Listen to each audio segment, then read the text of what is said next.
So here in Florida, we're allowed to carry firearms, concealed, of course, not open carry that I know of. I don't open carry anyway. I wouldn't open carry anyway, but I do carry. I think everybody I know, most people in my family carry that live here. Most people in this neighborhood carry. I don't know one. I haven't. Well, I don't know everybody in the neighborhood. I haven't spoke to everyone, but the few people I have spoke to, it's a new neighborhood.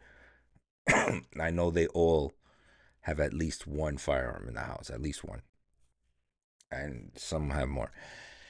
But here, we haven't, thank God, run into any situation yet.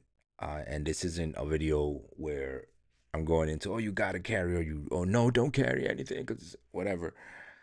I'm not doing that. I'm just watching this video here. This Texas man, who I think we all saw this. A lot of us have. If you haven't, I'll give you some. I'll give you a backstory. This guy, some fake maintenance worker came to his house saying, "Oh, I got to change the filter." It was to rob the house, obviously, and he figured out that he was there to rob the house, and he defended himself and his family member that was in the house also. But let's go ahead. He's gonna explain how all this happened. This is about, I think, a year ago, year and a half, something like that. I don't know him at all. He's just trying to break into my house. I just did my best intentions to try to protect my family. Well, I was just sitting on the couch playing the game, and I heard someone knocking on the door, and I had to check the peephole, and I saw it was someone I didn't know.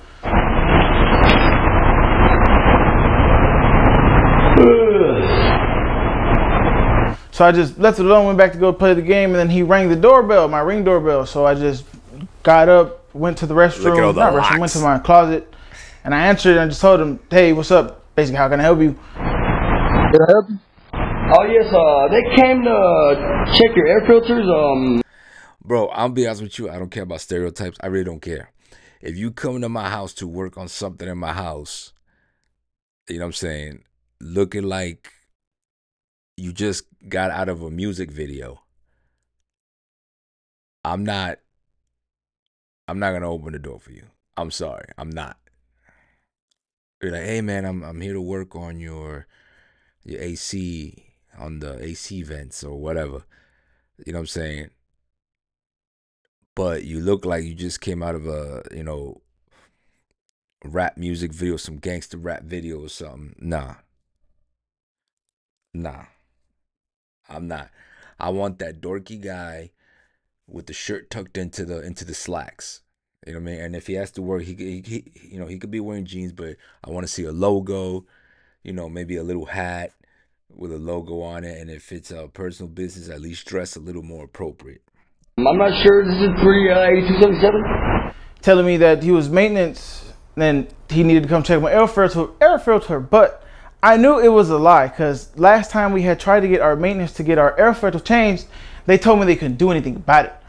So I guess you could say he tried to play the part, but he lied twice. Whenever he talked to me, he told me someone came to check the air filter earlier, and then he had said, "Oh no, I'm here to check your air filter." So the air filter is always on the person, even when you're renting. This is my house, and obviously we change our own. But if you're renting, normally the air filter maintenance is on you.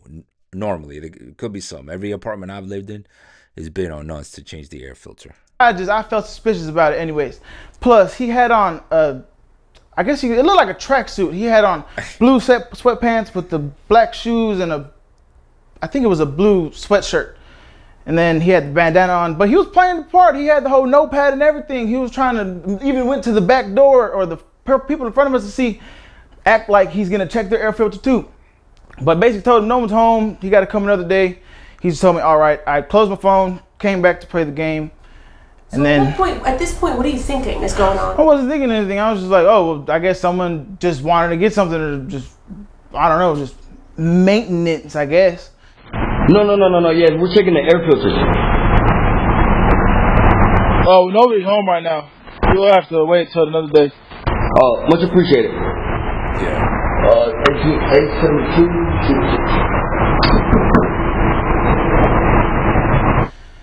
And then 3 minutes later, while I'm playing the game, I hear a loud ass bang at the door, and then I'm thinking someone's trying to knock, but no, I hear another bang, and then another bang, and then I just spazzed. I couldn't think properly. I was like, whoa, he's trying to get into my house. My brother was in the restroom, so I had to hurry up and get up, go run to him and quietly and try to hurry up and tell him, hey, someone's in the house, we need to do something. So in that moment, I tried to hurry up and, I guess you could say, find my firearm, and it was far away, so I had to like hurry up, scurry, and go grab my gun, come back, and I positioned myself by my couch in my hallway facing directly at the door. And I was gonna wait till he came in, but whenever I checked my Ring camera, I saw he was kicking the door and he had a firearm in his hand, so I wasn't gonna let nothing happen to either me or my brother. So what I guess you say, I did what my best intentions thought, and I fired at the door and hoping I hit him, and when I guess you say, sure enough, he left down the stairs, and that's basically everything. Had to call the cops and wait for them to show up.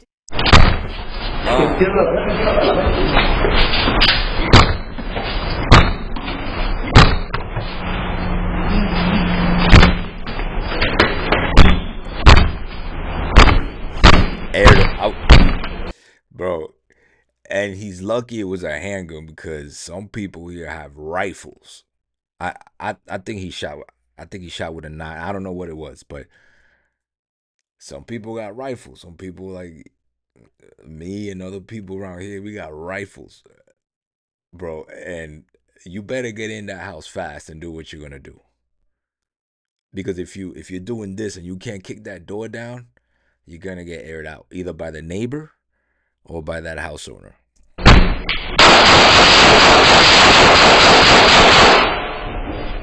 Oh no, that's a rifle. Oh no. Hold on. That might have been a rifle. Looking at the video, they fired back, but I'm not too sure. I know he fired back, but I don't know when. I just know. I'm wondering why the hell he's trying to get in my house. This is a random ass encounter. He just coming at the door acting like he's maintenance, and I don't know him at all. He's just trying to break into my house. So I just did my best intentions to try to protect my family. What did you think when you watched that video back? Hey, more power. I was hoping I got him. That's mainly everything. I was just hoping I got him. But then again, I wasn't trying to have anything bad fall on me, because I realized looking back at the video, I hit my neighbor's house and I wasn't trying to, but luckily and thank God they left 20 minutes before anything happened. So they're perfectly fine. I haven't got a chance to speak with them yet because no one's been home and we haven't been home anyways. I wouldn't doubt if, I guess they don't want to talk to me or anything, because I wouldn't doubt if they do feel some type of way about it. And it wasn't my intention to try to shoot their house. You're like fairly calm, all things considered. Yeah. I mean, what do you think it's... I'm sorry. I was gonna say that he's calm as hell. He's like, hey man, I had to do what I had to do. Them quiet ones. funny? I mean, what do you make of it? I don't know what to think. I can't even think properly now. I don't know. I don't know. I haven't fully processed everything yet. I'm just waiting, I guess. Police have not found these folks yet.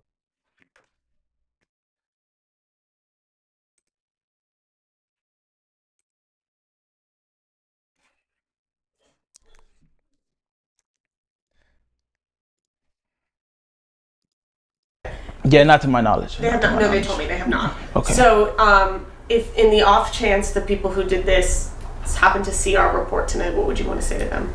You're dumb as for not wearing a mask, because I even got your name. Ever since the video's been public, I got a name and everything. I'm just waiting on the detective to call me.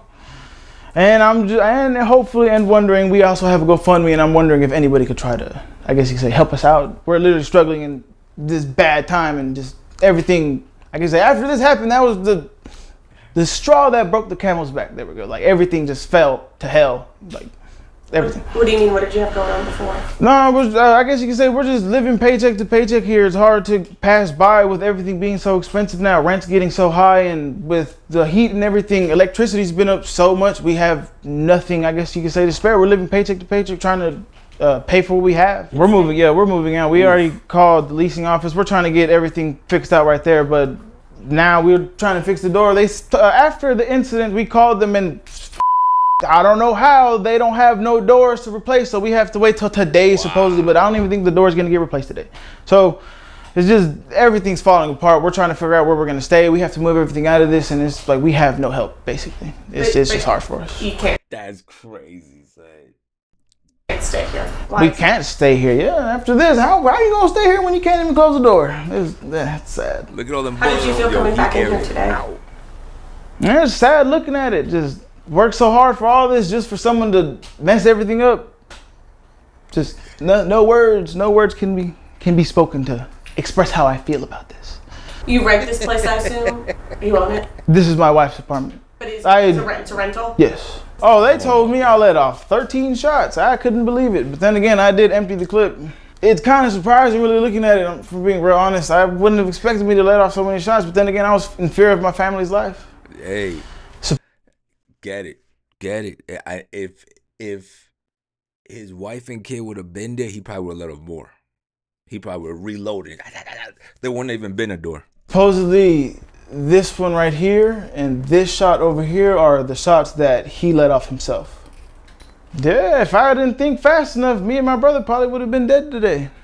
Oh, wow. Do you have a message at all for folks about, like, a situation? I mean, you thankfully knew not to let them in. You had a firearm, but not everyone is in that position. Do you have any advice for folks who maybe aren't as situationally equipped or aware? Well, I guess you could say the most advice I can give to people is just be aware of surroundings. Anything can happen nowadays because anybody doesn't care anymore. Of course, you saw it today. Someone tried to break into my house for who knows what. I don't even know the man, but everybody seems to know him. Hell. Important for you that he gets arrested? Yes, very important. Very, very important. Yeah, he better get arrested. I don't know. And speaking of the guy getting arrested, Dallas apartment ended with a violent shootout. I love that. I love to see offenders getting their due justice from people, from the victims. I love when victims are able to, or potential victims, because he wasn't even a victim, but potential victims are able to defend themselves. I've seen videos where moms are with their kids and guys try to break in, and the mom had a shotgun. There was one video, she was on the phone with the cops, and she aired it out. Boom, boom, boom, boom, boom, and they ran, man. I'm telling you, those guys are all preachers right now. Preachers. Before the gunfire, doorbell cameras captured one of the gunmen pretending to be a maintenance worker. When he thought no one was home, he and an accomplice tried to kick in the door. Then they found out quickly someone was inside with a gun ready to fight back. Fox 4's Amelia Jones is at Dallas Police Headquarters tonight with the latest on the shootout investigation. Amelia. Steve, that man who fought back, his name is Ethan Rodriguez, and he told me today that in that moment he feared for his life. He told us that he has no connection to the man who posed as that maintenance worker, and he believes that this was a crime of opportunity. Saturday, August 19th, around 6 p.m. A man who claims to be a maintenance worker shows up outside an apartment door at a complex off of Gannon Lane in Oak Cliff. Can I help you? Oh, yes, they came to check your air filters. Ethan Rodriguez talks to the man through his doorbell camera. No one came to check the apartment. No. Yeah, we're checking the air filters. Rodriguez tells him no one is home and to come back another day. Oh, much appreciated. A few minutes later, the man comes back, this time with a friend, and they're armed. Oh, see, they rang the bell to verify that there was nobody home. They were like, oh, nah, we're going to check this. And then normally what happens is we say, oh, nah, nobody's home, whatever. I say that sometimes even when I'm home because I just don't want to talk to them. But this is what happens. They're like, okay, nobody's home. Let me break in. You know what I mean? Little did they know, Rodriguez is home and had been on his phone talking to them through his doorbell camera. So I hurried up and checked the camera to see who was all at the door, and I saw him kicking the door with a firearm and fearing for mine and my brother's life. I just let the gun go. I didn't know what to do. Dallas police say Rodriguez fired 13 rounds and the suspects fired back twice. No one was injured. According to the arrest affidavit, the video posted and circulated on social media led to Crime Stoppers tips that identified the suspect posing as the maintenance worker as 30-year-old Aaron Contreras. This was basically just a random attack. We couldn't have expected any of this. He should move, though. He should move. Not, obviously, hopefully nobody ever finds out, because when this dude gets out, he was embarrassed. He embarrassed him. He's embarrassed. You know what I'm saying? You don't want no retaliation or nothing like that because it might not turn out the same next time. You know what I mean? Because now he's going for a different purpose. First time it was to steal a PlayStation, probably. So now it's a different purpose. But I don't think that guy's getting out anytime soon. No, he's not linked. He's not linked to anybody in my family or anybody that we know. 2 days later, on Monday, police arrested Contreras and charged him with aggravated assault, deadly conduct, and attempted burglary. Dallas County Sheriff's Office records show Contreras' criminal history dates back to 2013. The records show he's been arrested and charged with robbery and burglary several times before. I'm guessing he just thought this was just going to be a lucky payday. No one's home and this is just free stuff to steal here. No, he thought wrong. Dallas police couldn't share any information about the man in the ski mask shown in the video. They told Fox 4 today that his identity is part of the ongoing investigation. Rodriguez told us that he has not received any messages about who that man could be either. Steve? Oh, see, they didn't catch the other one, so he gotta be careful. I mean, I don't think anything has happened to him, but I love seeing that, bro. I love seeing that. I couldn't imagine, because the bad guy will always have. They're bad guys for a reason. It's not like if they go, oh, we're outlawing guns, no guns allowed for regular people, whatever. No, guns are bad, blah blah. Okay, the good people are gonna follow the law, but criminals are criminals for a reason, because they don't follow the law. They're gonna be like, ah man, there's a law against guns, I can't get one. They're gonna get them anyway. Hello. So you might as well let the good people have a fighting chance. You know what I mean? Let's watch one more. Dave. That's right, Tara, and I had a chance to speak with that homeowner this evening. He says he's lived in that house for the past 20 years and 8 years ago decided to buy a gun. Now he's taken some lessons on how to handle that firearm. Perfect. And today, that's what I always say. You got a gun, take lessons. Those lessons were put into action. I had to do what I had to do to save my life. Meso Jackson awoke around 4:30 Tuesday morning to a man pounding on his door and yelling. Parts of the encounter captured on his Ring doorbell camera at his home on Salem Street on Detroit's west side. Talking about somebody owe him some money or something. I say, ain't nobody owe you no money. I don't know what you talking about. Jackson says he tried to reason with the man from inside his house. He wouldn't leave, so I dialed 911. While he waited for police, he said things escalated from there. He went around the window back there and bust that window out. Fearing the destruction wouldn't stop, Jackson then armed himself. Came outside and said, man, you gotta leave. You can't be doing this. You can't be doing this. So you gotta leave. So he had his gun. He had reached for his gun. He pulled his gun out, and I had to defend myself. So I had to shoot him. I did, because of that. Firing 4 shots, they hit the man in the chest, killing him. It was me or him at that point. I didn't want to hurt nobody, but he just wouldn't quit. When police did arrive, Jackson says he followed their orders, led away in handcuffs for questioning. He threatened to kill me. Knowing he was a lawful gun owner and also aware that police had an investigation to do. You know, I'm like shocked this guy wouldn't leave, and he trying to kill me, and so I didn't do nothing to the guy. You know, I'm like, that's a part that was kind of sad. Hopeful that the law would be on his side once police heard his story. You can't help but defend yourself. You ain't got no choice but to. And sharing his story with us, hoping that someone might take away a lesson or two from his encounter. You got to be on guard. You got to be prepared. You can't just let people run you over, hurt you, and don't do nothing about it. You got to defend yourself. I wish there was more stories like this, man. A lot more.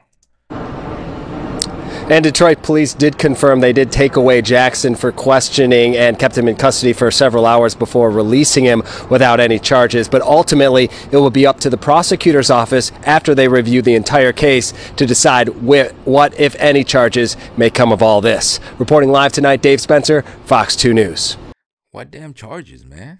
Well, at this point, it does sound like the Castle Doctrine is on his side. Dave, did the homeowner say whether he recognized the suspect, if he knew the suspect? Yeah, I did have a chance to ask him that question. He says he did recognize him. He didn't know him. He said he'd seen him in the neighborhood before, was familiar with him, but had no relationship with him. It was obviously unclear from the pounding and the yelling that was going on what exactly this person was after. Obviously, he did what he needed to do, in his opinion, to defend himself. That's the thing, man. I was watching a video, man, where the lady, a lot of times we like to make everything into what it isn't, or we like to give opinions from the comfort of our home or the comfort of our phone while we're watching something We'll give our opinion. Oh man, that was it. Whatever. He did what he had to do. He defended himself. And he said, look, I seen him in the neighborhood. People you've seen in the neighborhood. Everybody's like, oh, but he lives in the neighborhood. Okay, that don't mean that he can't flip. It happens. People live in a fantasy world. Live in a fantasy world. Where like, oh, he lives in the neighborhood. I don't understand why. What do you mean? He lives in the neighborhood. So did Ted Bundy. He lived in the neighborhood. So did John Wayne Gacy. He lived in the neighborhood. You know what I mean? The DC sniper. He lived in the neighborhood, but they flipped. You know what I mean? Things happen. You gotta be aware. I'm not saying you gotta walk around like this all the time, but you gotta be aware of your surroundings. Just because it's my neighbor, I don't think my neighbor. I'm not like, oh, my neighbor's never gonna do anything. No, if I see something out of the ordinary, I'm gonna act out of the ordinary. I'm gonna be, whoa, hold on. You know what I mean? And I expect that. I expect my wife to do that. I expect my daughters to do that. My sons, everybody. They see me doing something weird. Like I'm never out walking in the street at 11 here in my neighborhood, right? In my town here, or my neighborhood. So somebody sees me walking out at 11 all of a sudden, you know what I mean? Especially at night with my hoodie on and shit like that. I would expect them to be a little, oh, what's he doing? What's he doing? I got my hands in my pocket. You're not thinking, it's just a Hispanic man walking around. He ain't gonna hurt nobody. That's how you get hurt with that. Means he ain't gonna hurt nobody. I'm not saying go and call the cops on him right away or go punch him in the face, whatever, but just be cautious. Okay. Okay. Just be cautious. That little bit of caution helps. A little bit of caution helps. It's okay to be cautious. I don't care what they call you. They can call you all the names. You listen, call that person a bigot, regardless of what color they are. Call them a bigot, a racist, a hateful, whatever. But he's still alive. Whatever you want, man. And if you got a gun, train yourself in it. Anyway, man, that's it. Like, subscribe, follow me on social media, and I'll see you guys on the next one.